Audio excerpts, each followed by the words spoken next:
بلوچستان کا احتجاج کہاں پہنچا ہے پوری ڈیٹیل کے ساتھ آپ کو اس ویلاگ میں بتایا جائے گا۔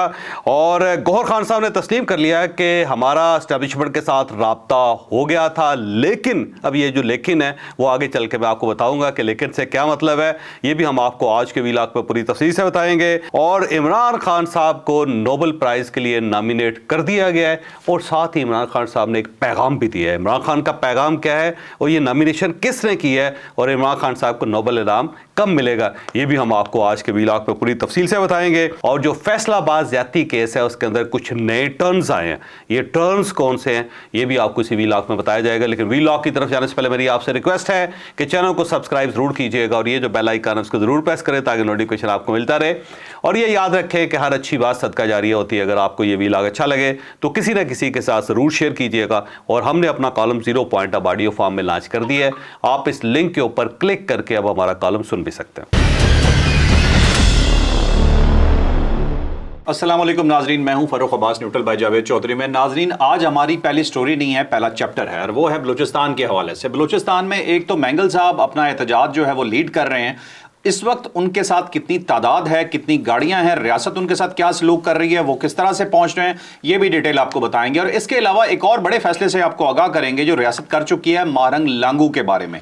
یہ پوری ایک ڈیٹیل سٹوری ہے۔ بلوچستان میں جو پرسیپشن آپ کو جیسے دیا جا رہا ہے دراصل وہ ویسے نہیں ہے۔ ہر ویلاگ کرنے سے پہلے ہم ایک اپنی طرف سے پوری ایک جیسے کہتے ہیں نا جانچ کرتے ہیں، پوری تحقیق کرتے ہیں، اس کے بعد آپ کو ویلاگ میں آگاہ کرتے ہیں کہ ایکچوئل سچویشن کیا ہے۔ ایکچوئل سچویشن وہ نہیں ہے جو آپ کو گورنمنٹ بتا رہی ہے، ایکچوئل سچویشن وہ نہیں ہے جو آپ کو اپوزیشن بتا رہی ہے۔ ہم آپ کو وہ چیز نکال کے لا کے دیتے ہیں جو وہاں پہ گراؤنڈ ریئلٹی پہ ہو رہا ہے۔ تو ہمارا ویلاگ دیکھتے رہیے گا بلوچستان کی اپڈیٹس کے لیے۔ تو پہلی سٹوری کی طرف لے کے چلتا ہوں جاوید چور صاحب۔ اب جو بلوچستان کی صورتحال اس کے 3 شیڈز ہیں، اور پہلا شیڈ یہ ہے کہ اختر مینگل صاحب جو ہیں وہ اپنا قافلہ لے کے کوئٹہ کی طرف روانہ ہوئے ہیں۔ اس وقت جس وقت ہم ریکارڈ کر رہے ہیں مستونگ سے آگے جا چکے ہیں، کلات کے قریب وہ پہنچ چکے ہیں، اور کل تک انہوں نے کوئٹہ پہنچنا ہے۔ ان کی پوری کوشش ہے کہ کوئٹہ میں داخل ہوں، اور ساتھ ان کے جو گاڑیاں ہیں، گورنمنٹ کا کلیم یہ ہے کہ صرف 13 گاڑیاں ہیں اور کوئی 400-500 لوگ ہیں، جبکہ یہ بات غلط ہے۔ گورنمنٹ اس معاملے میں میرا خیال ہے جھوٹ بول رہے ہیں۔ اصل جو ہے وہ 150 سے لے کے 200 گاڑیاں، بہت زیادہ نہیں، جیسے نا ہزاروں کی تعداد میں گاڑیاں بالکل ہی نہیں ہے، 150 سے لے کے 200 تک گاڑیاں ہیں۔ اور وہاں پہ بلوچستان کے اندر اتنی گاڑیاں اکٹھی کرنا کوئی ناممکن نہیں ہے، بڑا آسان کام ہے۔ کوئی زیادہ سرداروں کے پاس بڑی بڑی گاڑیاں ہیں اور ان کو اکٹھا بھی کیا جا سکتا ہے، اور جو ایک ٹرائب ہے اس کے اندر 2-4 ہزار لوگ، اس سے نکالنا بھی کوئی مشکل نہیں ہوتا۔ لیکن جو ٹوٹل لوگ ہیں وہ میرا خیال ہے 3,500 سے لے کے 4,000 کے قریب لوگ ہیں، اس سے زیادہ لوگ نہیں ہیں۔ یہ بھی ذہن میں رکھیں کہ کچھ لوگ پیدل ہیں اور کچھ لوگ گاڑیوں کے اوپر ہیں۔ اب جو 3,500-4 ہزار لوگ ہیں اس پہ کون کون سے لوگ شامل ہیں، اس پہ قوم پرست پارٹیاں جتنی ہیں ان سب کی نمائندگی اس کے اندر ہے، اور ساتھ ساتھ جو BYC ہے وہ بھی، اس کے لوگ بھی اس کے ساتھ شامل ہیں۔ بلکہ BYC کے کچھ لوگ جو ہیں وہ اختر مینگل صاحب کے ساتھ گاڑی کے اوپر کھڑے بھی ہیں اور وہ تقریر بھی کر رہے ہیں۔ تو یہ BYC اور اختر مینگل صاحب کا ایک مشترکہ وینچر ہے۔ اب گورنمنٹ نے کیا اقدام کیا ہے؟ گورنمنٹ نے راستے میں رکاوٹیں کھڑی کی ہیں، لیکن رکاوٹیں بہت مختصر قسم کی ہیں، بڑی ہیوی قسم کی رکاوٹ نہیں ہے کہ وہاں پہ FC تعینات کر دی گئی ہے، یا وہاں پہ لیویز بندوقیں لے کے کھڑی ہوگی، یا وہاں پہ افواج پاکستان آ گئی، یا کنٹینر کے ذریعے راستے بند کر دیے۔ بالکل ایسا کوئی وہاں پہ نہیں ہے۔ تھوڑی تھوڑی رکاوٹیں ہیں جس میں اسٹیٹ جو ہے اپنی ریزسٹنس شو کر رہی ہے، یعنی ایسا نہیں ہے کہ سموتھلی چلے جائیں، وہ اپنے گھر سے نکلیں اور سیدھا کوئٹہ پہنچ جائے، ایسا بھی نہیں ہے۔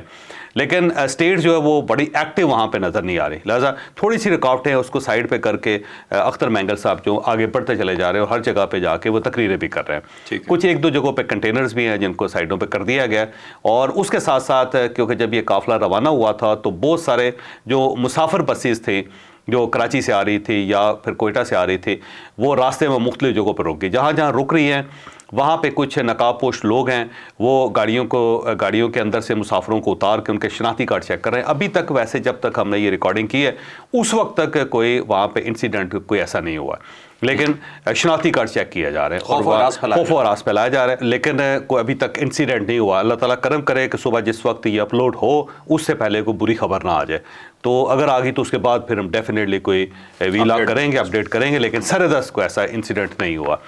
اب گورنمنٹ نے کچھ کام کیے ہیں اس قافلے کو روکنے یا اس کی سپیڈ کم کرنے کے لیے. ایک تو جتنے راستے کے اندر پیٹرول پمپس ہیں ان سب کو بند کر دیا گیا, سیل کر دیا گیا, بلکہ پیٹرول پمپ میں سے جو پیٹرول ہے اس کو سپلائی دی نہیں گئی پیٹرول کی, کیونکہ سپلائیز آتی ہے نا روز, تو سپلائیز گورنمنٹ نے پہلے بند کر دی تھی تاکہ پیٹرول پمپ جو وہاں پہ پیٹرول ملے نا. یہ گاڑیاں جو ہیں ظاہر ان کو اگر پیٹرول نہیں ملے گا تو کیسے ہی آگے سفر کریں گے, لیکن متبادل بندوبست اختر مینگل صاحب نے کیا, وہ اپنی گاڑیوں کے ساتھ وہ پیٹرول لے کے چل رہے ہیں تاکہ جہاں پہ پیٹرول ختم ہو تو اپنا ہی پیٹرول اس کے اندر ڈال کے گاڑیوں کو آگے روانہ کرتے جائیں.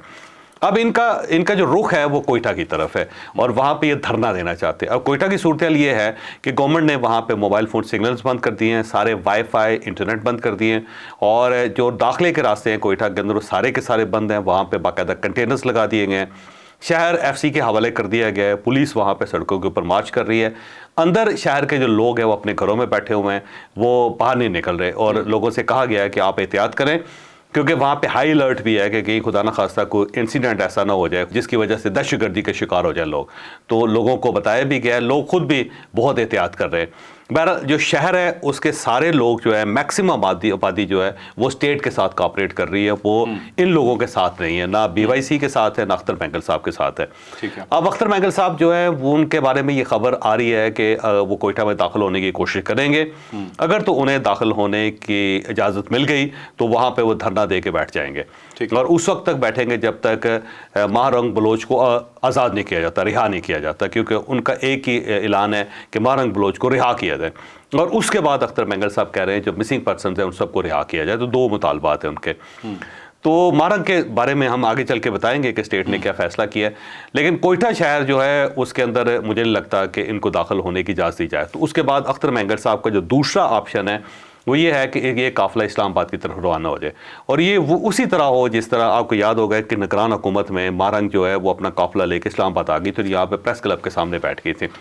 اس وقت بھی یہی ہوا تھا, جب نکلی تو بلوچستان میں کسی نے روکا نہیں, اس کے بعد وہ پنجاب داخل ہوں گی, یہاں پہ بھی کسی نے نہیں روکا اور اسلام آباد تک پہنچ گئی, بلکہ اسلام آباد کے قریب پہنچی تو پھر سردیوں کے دن تھے ان دنوں میں, اگر آپ کو یاد ہو تو یہاں پہ واٹر کینن ان کے اوپر استعمال کی گئی تھی. لیکن وہ جو دور تھا وہ ظاہر انوار کاکڑ صاحب کا دور تھا, وہ خود بلوچ تھے, اور ساتھ ساتھ یہ سرفراز بگٹی صاحب وزیر داخلہ تھے. تو اس وقت ان لوگوں نے پھر واٹر کینن استعمال کیا, تو اعتراض بھی جو الزام بھی لگا تو بلوچوں کے اوپر ہی لگا کہ بلوچ خواتین جو ہیں ان کے اوپر جو تشدد کیا گیا وہ بھی بلوچ پرائم منسٹر کی طرف سے کیا گیا تھا. تو اس وقت ظاہر ہے پھر یہ کوئی گلہ نہیں بنتا تھا کسی کی طرف, لیکن اس بار ظاہر ہے میاں شہباز شریف صاحب کی گورنمنٹ ہے, اور مجھے لگتا ہے کہ اگر اختر مینگل صاحب وہاں سے روانہ ہوتے تو پنجاب میں داخل ہونے کی اجازت نہیں ملے گی ان کو, وہیں سے پھر ان کو واپس جانا پڑے گا یا پنجاب کی سرحد پر روک لیا جائے گا. اور چاہتے وہ یہی ہیں کہ کہیں نہ کہیں سین بنے اور پتہ لگے کہ جی ہم کو بہت بڑی موومنٹ چلا رہے ہیں. ٹھیک ہے, ماہرنگ پہ جو فیصلہ کیا اسٹیٹ نے, اس پہ جانے سے پہلے ایک چیز میں آپ سے پوچھنا چاہتا ہوں کہ یہ ایک قبیلے کے سردار ہیں اور آپ نے کہا کہ زیادہ لوگ تو یہ اپنے ہی لے آئے ہوں, اپنے لائے. ادھر سے آپ کو کچھ علم ہے اندر سے کہ جو انہوں نے کال دی اس کا رسپانس کوئٹہ سے بلوچستان سے کیا آیا؟ اچھا نہیں ہے, کوئی رسپانس اچھا نہیں ہے. یہ ہم کیا کہیں گے کہ یہ والی ان کی جدوجہد یا یہ جس طرح سے آ رہی ہے ناکام ہوئی؟ ہم بالکل اسٹریٹلی کہہ سکتے ہیں کہ ناکام ہوں گے. اس کی وجہ یہ ہے کہ جس طرح ماہرنگ بلوچ نے سڑکوں کے اوپر بیٹھ کے دھرنا دیا تھا تو ان کی خواہش بھی یہی تھی کہ پورا بلوچستان باہر نکلے گا, لیکن بلوچستان نہیں نکلا. اس کے بعد جب اختر مینگل صاحب نے کالز دی, سب سے پہلے شٹر ڈاؤن کال دی, ناکام ہو گئی. پھر انہوں نے ہڑتال کی کال دی, ناکام ہو گئی. اور تیسرا اب انہوں نے لانگ مارچ کا سلسلہ شروع کیا ہوا ہے, ناکام ہو گیا. کیونکہ پورے بلوچستان کو نکلنا چاہیے تھا. اگر بلوچستان کی آبادی 1.25 کروڑ ہے تو 1.25 کروڑ میں سے کم 1 کروڑ لوگوں کو تو نکلنا چاہیے تھا. پھر ہم کہہ سکتے ہیں کہ ایک میسیو موومنٹ ہے جس کو روکنا اسٹیٹ کے بس کی بات نہیں ہے. لیکن وہ 1.25 کروڑ تو دور کی بات ہے, وہاں تو چند ہزار لوگ نہیں نکلے بلکہ 3,500 سے زیادہ لوگ نہیں پہنچ سکے. اس سے پہلے ماہرنگ بلوچ نے جو دھرنا دیا تھا اس کے اندر بھی چند سو لوگ تھے, کوئی زیادہ تعداد اس کے اندر بھی نہیں, اس کے اندر بھی خواتین اور بچے زیادہ شامل تھے. بلکہ جو بی ایل اے کے لوگ ہیں انہوں نے شیلڈ بنایا خواتین کو کہ جی وہ بیٹھیں گی, ہم پیچھے نقاب پہن کے بیٹھے رہیں گے اور اسٹیٹ جو ہے وہ روک نہیں سکے گی. تو اس کو ہم کامیاب ہڑتال یا کامیاب لانگ مارچ نہیں کہہ سکتے. یہ لانگ مارچ کے بالکل قریب نہیں پہنچا. اگر یہ ہوتا تو ڈیفینیٹلی میں سب سے پہلے آواز اٹھاتا, میں کہتا کہ سچ تو یہ ہے کہ سارا بلوچستان باہر ہے. اب پشتون علاقے جو بالکل سائڈ پہ ہیں اور ان میں سے کوئی شخص کوئی قبیلہ حمایت نہیں کر رہا اختر مینگل صاحب کی. جو بلوچ قوم پرست پارٹیاں ہیں وہ ہیں, لیکن ان کے ساتھ بھی لوگ نہیں ہیں اور کچھ ان کی قیادت ہے جو تقریریں کر کے غائب ہو جاتی ہے. بس اتنا سا معاملہ ہے. چوہدری صاحب کوئٹہ کے اندر بھی لانگو قبیلہ جن علاقوں میں بیٹھا ہے وہاں سے کچھ لوگوں نے نکلنے کی کوشش کی, یہ بھی 2-4 دن پہلے کی خبر ہے, اور اس کے بعد وہ بھی اندر چلے گئے اور اس کے علاوہ کوئی رسپانس نہیں آ رہا. کوئٹہ میں بہت زیادہ یہ نہیں ہے لانگوز کے, اتنے زیادہ لانگو کے وہ لاکھوں کی تعداد میں اور باہر نکل ہیں. ٹھیک ہے, تو یہ اوور آل آپ کو لگتا ہے کہ یہ ناکام ہو گیا, فلاپ ہو گیا. اور بی ایل اے کی بہادری کو مانتے ہیں کہ اپنی خواتین کو آگے کر کے خود پہاڑوں پہ چڑھے ہوئے ہیں, وہ دیکھیں حملے کر رہے ہیں. ظاہر ہے یہی ہے, ٹریجڈی تو یہی ہے.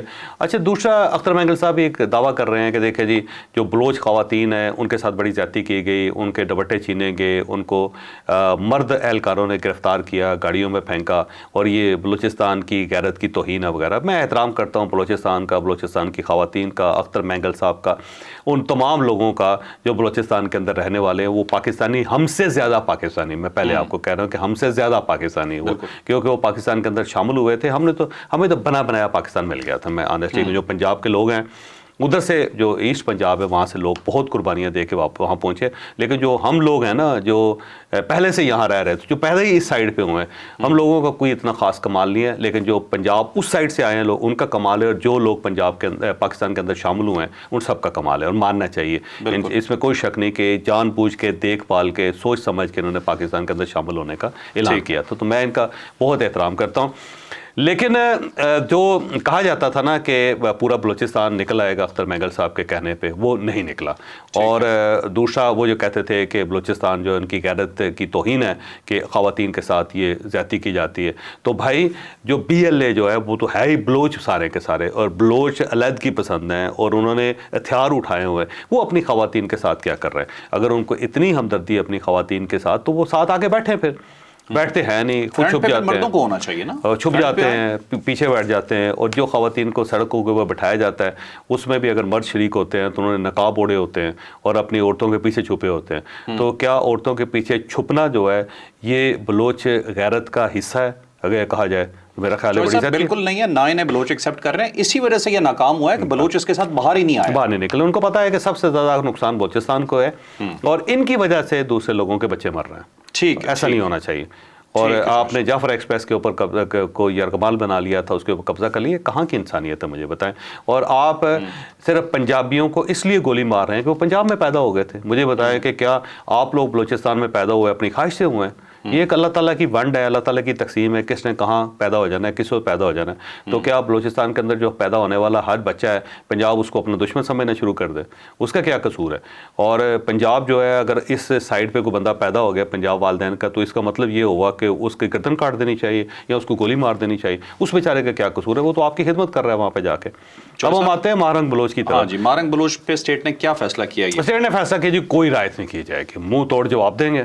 اور یہ جب تک ان کے یہ اپنے حقوق کی بات کر رہے تھے, ایک خاص لیول تک یہ بیٹھے ہوئے تھے, تو اسٹیٹ نے برداشت کیا. لیکن جب یہ انہوں نے حد کراس کر دی, انہوں نے جا کے اسٹیٹ کے ہاتھ سے لاشیں چھین لیں اور یہ ثابت کرنے کی کوشش کی کہ یہ ڈاکو نہیں تھے, یا یہ دہشت گرد نہیں تھے, یا یہ وہ لوگ نہیں تھے جنہوں نے یرغمال بنایا تھا جعفر ایکسپریس کو, یہ ہمارے مسنگ پرسنس ہے. تو یہ اسٹیبلش کرنے کے لیے جب انہوں نے ریاست کے ہاتھ سے لاشیں چھین لی, تو اس کے بعد انہوں نے حد کراس کر دی. اور اس کے بعد جس قسم کے نعرے لگے ہیں پاکستان کے خلاف, جس قسم کی باتیں ہوئی ہیں ان کی سطح پہ, تو اب مہرنگ بلوچ کے بارے میں فیصلہ ہوا ہے کہ اس کو نہیں چھوڑا جائے گا, نہ رہا کیا جائے گا, نہ اس کے ساتھ کسی قسم کی رعایت کی جائے گی. تو اب رعایت کی والا جو دروازہ ہے وہ مکمل طور پہ بند ہے, اور یہ فیصلہ جو ہے نا گورنمنٹ نے بھی کیا ہے اور ساتھ ساتھ اسٹیبلشمنٹ بھی بیٹھی ہوئی تھی. تو متفقہ فیصلہ ہے, اور اس فیصلے میں آپ کو پہلے بتا رہا ہوں کہ سرفراز بگٹی صاحب بھی شامل ہیں, یعنی کہ بلوچستان کے جو رہنما ہیں, لیڈرز ہیں, وہ بھی شامل ہیں اس میں. ٹھیک ہے, 1-1.5 سال سے جو رعایت مل رہی تھی فریڈم آف سپیچ کے نام پہ وہ ختم ہو گئی. اب ختم ہو گئی. اب نہ سوشل میڈیا استعمال کر سکیں گے, نہ یہ دعوے کر سکیں گے, نہ ان کو رہا کیا جا سکے گا, اور نہ ہی کسی قسم کی نیگوشیشن کی جائے گی. تو چیپٹر کلوز ہے. چیپٹر کلوز ہے. ٹھیک ہے, چلیں اب ناظرین چلتے ہیں اپنی نیکسٹ سٹوری پہ. بڑی امپورٹنٹ سٹوری ہے جی. چیئرمین تحریک انصاف نے ایک بہت بڑا بیان دے دیا جی. انہوں نے اعتراف کر لیا ہے کہ ہمارے رابطے اسٹیبلشمنٹ کے ساتھ ہوئے تھے. یہ پوری سٹوری جیسے ہم آپ کو بتا رہے ہیں ایگزیکٹلی ایسے نہیں ہے, کب رابطے ہوئے تھے اور اب اس وقت سچویشن کیا چل رہی ہے, اور کیا اسٹیبلشمنٹ واقعی کوئی انہیں سافٹ کارنر دے رہی ہے. ڈیٹیل سے سٹوری بتاتے ہیں. اب بیرسٹر گور صاحب کا یہ کہنا ہے کہ ہمارے رابطے تو ہوئے تھے لیکن مذاکرات نہیں ہوئے تھا. مجھے عجیب سی بات لگتی ہے کہ جو رابطہ ہوا اس کو کیا کہا جائے. مثلا آپ اور میں بیٹھے ہوئے نا, ہمارا رابطہ ہے تو ہم کیا کر رہے ہیں, گفتگو کر رہے ہیں نا جی, اور ہم کیا کر رہے ہیں. تو یہ کون سا رابطہ ہے جس کے اندر مذاکرات نہیں ہے؟ اس کا مطلب یہ ہوا کہ سائلنٹ ملاقات تھی, وہ بھی چپ کر کے بیٹھے رہے, ہم بھی چپ کر کے بیٹھے رہے. ٹھیک ہے, اور اس کو رابطہ کہتے ہیں. صرف محسوس کیا گیا, بولا یا محسوس کیا گیا بس. اس سائڈ پہ بھی ہیٹ تھی, اس سائڈ پہ بھی ہیٹ تھی, ادھر سے ٹھنڈی ہوا آ رہی تھی, ادھر سے ٹھنڈی ہوا آ رہی تھی. یہ کون سا رابطہ؟ ویسے عجیب سی بات نہیں, ویسے عجیب سی بات نہیں لگتی کہ ہم نے کرکٹ میچ کھیلا لیکن ہم نے اسکور کوئی نہیں کیا, ہم نے بال بھی نہیں کروائی لیکن میچ بھی ہوا, میچ بھی ہو گیا. بارش ہوئی لیکن ہم گیلے نہیں ہوئے, زمین کے اوپر کوئی پانی کا قطرہ نہیں تھا, ہوائیں چلی لیکن محسوس کسی کو نہیں ہوا, چیخ ماری لیکن پتہ نہیں چلا. تو یہ عجیب سی بات ہے کہ رابطے ہوئے لیکن مذاکرات بھی ہوئے. یار ویسے عجیب سی بات ہے یار. ویسے خان صاحب میں معافی چاہتا ہوں آپ سے, میں بڑی آپ کا بہت ہی آپ کا احترام کرتا ہوں, یقین کریے آپ ڈیسنٹ آدمی, انتہا درجے کے ڈیسنٹ آدمی ہیں, اور لگتا ہی نہیں کہ پی ٹی آئی کے چیئرمین ہیں آپ, یقین کریں. لیکن یہ اچانک آپ کا جو خون جوش مارتا ہے, مجھے اس چیز کی سمجھ نہیں آتی. آپ نے کہا رابطے ہوئے, مذاکرات بھی ہوئے. اب مذاکرات کس کو کہتے ہیں بھائی, اور رابطہ کس کو کہتے ہیں؟ رابطہ ہی تو مذاکرات ہوتے ہیں. بالکل, انہوں نے یہ گور خان صاحب کہہ رہے ہیں 24 نومبر کو ہمارا رابطہ ہوا تھا لیکن مذاکرات ہمارے کبھی نہیں. جبکہ اس سے پہلے بھی ان کا رابطہ ہوا ہے, کئی مرتبہ رابطہ ہوا ہے. 24 نومبر تو بڑی دیر کی بات ہے. اس سے پہلے جس وقت آپ کو یاد ہے کہ یہاں پہ مولانا فضل الرحمان صاحب اور باقی جو مذہبی جماعتیں ہیں, انہوں نے اسلام آباد کے اوپر اندر دھرنا دیا ہوا تھا. ایک وہ توہین رسالت کا ایک کیس تھا سپریم کورٹ آف پاکستان میں, اور قاضی فائز اسد صاحب کے دور میں یہاں پہ ٹھیک ٹھاک لوگ جمع ہو گئے تھے.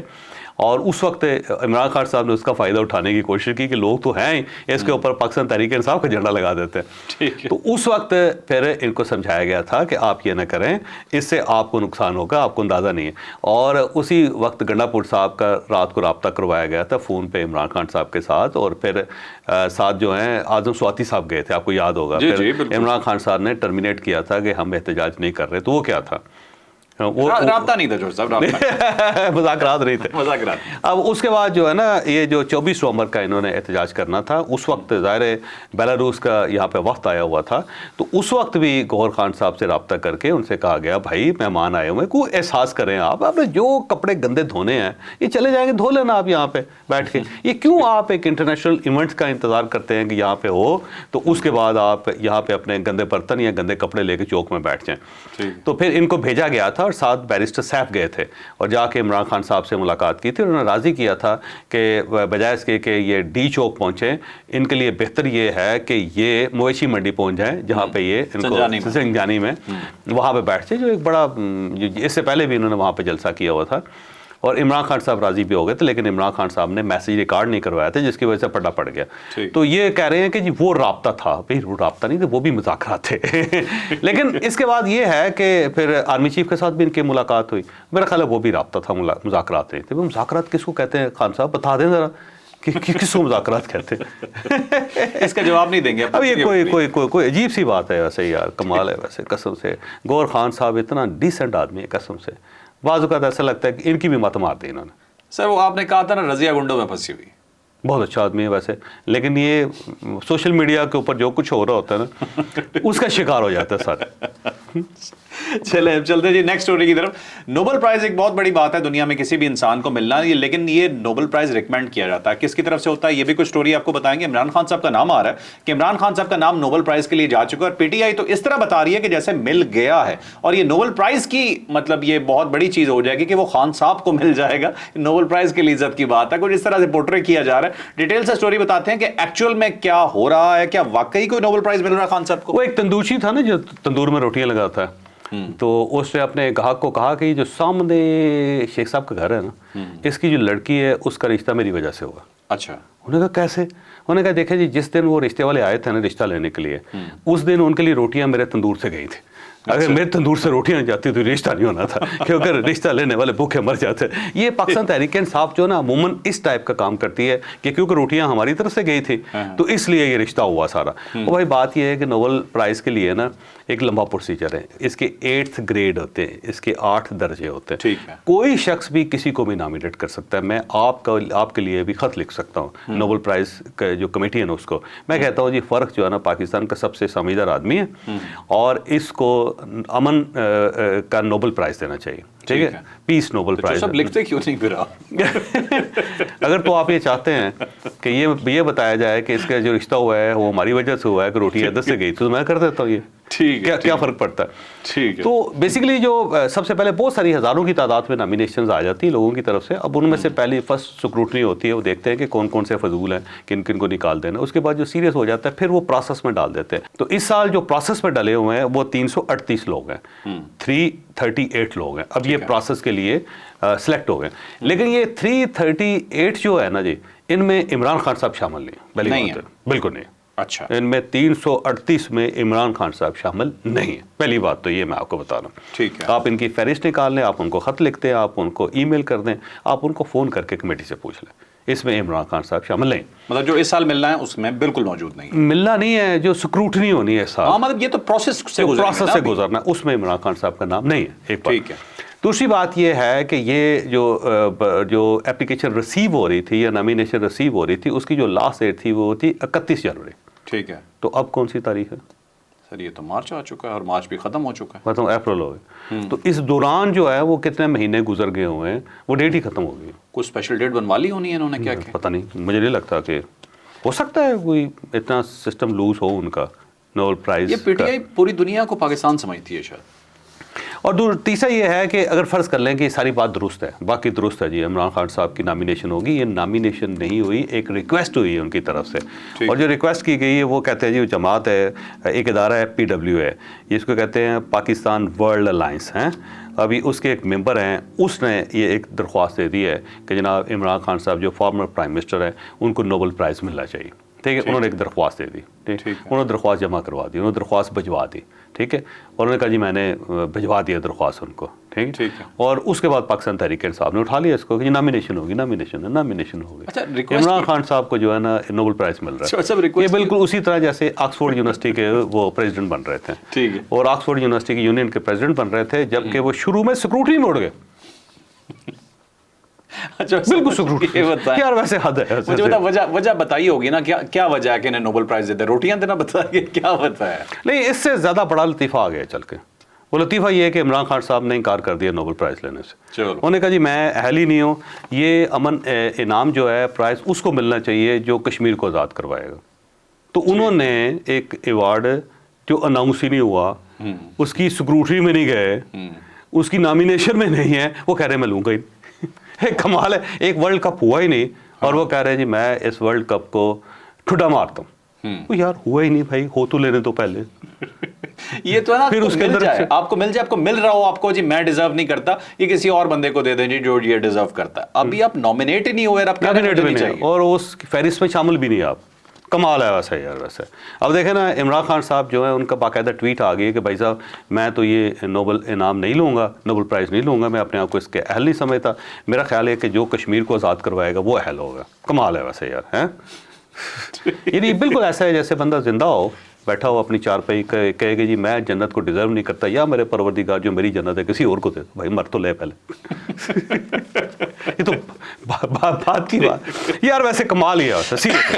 ہاں بھائی یقین کر, ویسے عجیب سی بات نہیں. ویسے پی ڈی ایف کو سمجھ آتی ہے یار, خدا خوفی کرنی چاہیے کوئی یار. ویسے آتا ہے یار قسم سے.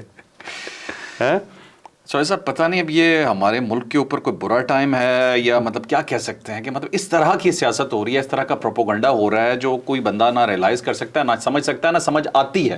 لیکن وہ دباؤ ڈالتے ہیں کہ سمجھو جو ہم کہہ رہے ہیں یہ ٹھیک ہے. نہیں میں آپ کو سمجھا دیتا ہوں کہ مثلا ایک بچی پیدا ہوئی ہے, ایک بچہ پیدا ہوا ہے, ابھی وہ 3 مہینے کے ہیں.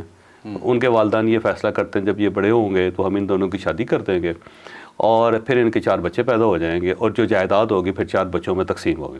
اور دوسرا کہے کہ یہ تقسیم ٹھیک نہیں ہو رہی, ڈانگیں نکال لیں. یہ ہو رہا ہے یار. جو سبھی لوگ لمبا ہو رہا ہے اسٹوری میں چلتے ہیں.